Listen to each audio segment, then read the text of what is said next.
What is the work ethic of millennials? Let's talk about it.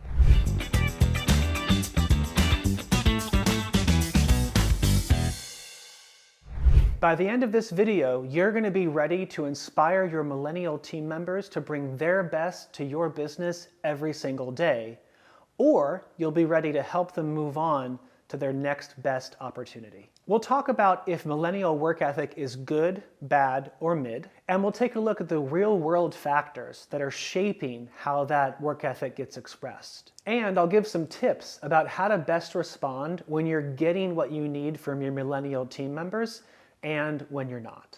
So, what is the work ethic of millennials? It's exceptional when they're getting what they want most. And you know what? That's not just unique to millennials, it's what everybody does. Millennials are no exception. We work to get the life we want in exchange for the work that we give. And so millennials are going to give their absolute best when they know it's going to pay off for them in ways that are meaningful to the lives they're trying to build for themselves.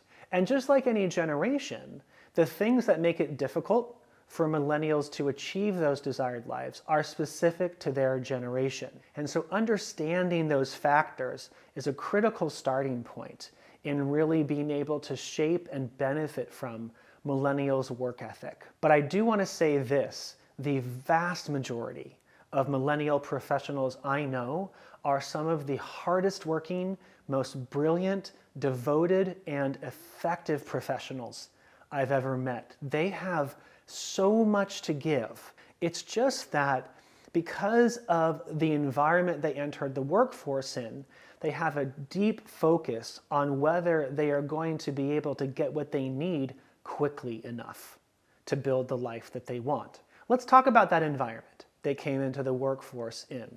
Most millennials entered work life, in the wake of the 2008 global financial crisis. And what that meant for them is that there were not a lot of jobs available. The ones that were not meaningfully paying at the time. So you had a bunch of people who were in their early 20s or mid 20s who couldn't get their life started in the way that people in their 20s, from like 22 to age 30 normally do. It meant that they needed help. They needed help primarily from their parents. A lot of them lived at home much longer than other generations did because they couldn't find work that paid them enough to help them get out on their own. That's where we got this idea of the entitled millennial, this idea that they want to live at home and just mooch off their parents. But I gotta ask you, how many 30-year-olds live with their parents because they want to? I'm sure there's some, but it's nowhere near the majority. They did it because they had to. And so what that period of their generation taught them, whether they directly experienced it or they're on the younger part of the generation and watched their elder millennials go through it, but what it taught them was that time equals money. And if you are not getting your life moved forward in a meaningful way at a meaningful pace, then it's not the best environment for you. And that focus on getting meaningful progress in short periods of time that drives a lot of millennials asking for what they need even before others feel they've earned it. That's driven by some real fears that were ingrained in them as they went through that very slow start to their post-college life. And then also when they look ahead at what life might be like when they reach retirement age. Many millennials I talk to believe that they will never actually be able to retire because they don't have enough time to make enough money to retire and live off of savings. Also, there's legitimate reason for concern that when millennials reach retirement age in the United States, Medicare and Social Security won't exist. And so the things that baby boomers and Gen X have always relied on as the cornerstones of retirement, millennials don't have solid faith that they're going to be there for them. And that drives a lot of their relationship with employment. I saw this come alive in front of me firsthand, in front of my eyes at a dinner party not too long ago. My husband and I had dinner with two of his cousins, those two cousins' spouses, and those cousins' children. And both of those couples, those cousins and their spouses, had just had another child. So one had just had their second child, another had just had their third child. And they're all millennials, at least the cousins and their spouses are. And both of those millennial couples said to us during this dinner party that they cannot physically live where they're living anymore because there's not enough space. But they can't afford to save the money for the down payment to buy a home. They're currently renting. And also, one of the couples, they're in their early 40s. So they're thinking, if I get a typical 30-year mortgage, this won't even be paid off until I'm in my early 70s. I share that with you because that is the reality that a lot of millennials are currently in. And that's going to shape their approach to their work ethic.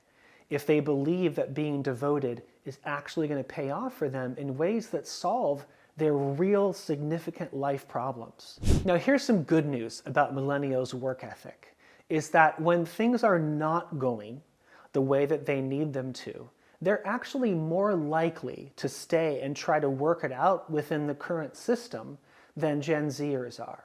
And this isn't a negative comment on Gen Zers, it's just to say that one of the differences between those two generations is that when things aren't going right for a Gen Zer, they're more likely to go build their own system, to basically hack the system. Where millennials are much more likely to find new options within their existing system. This means they're probably more likely to want to stay at your business and find a way that they can get what they need while giving you what you need from them.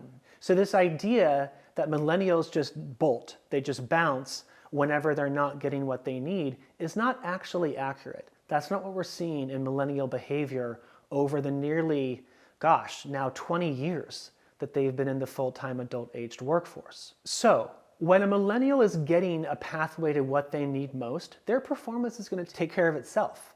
Like, work ethic won't be a problem. And when they can't get what they want most from the job they have, and it's become clear that you can't help them change that, the absolute best thing you can do as a leader is help them move on.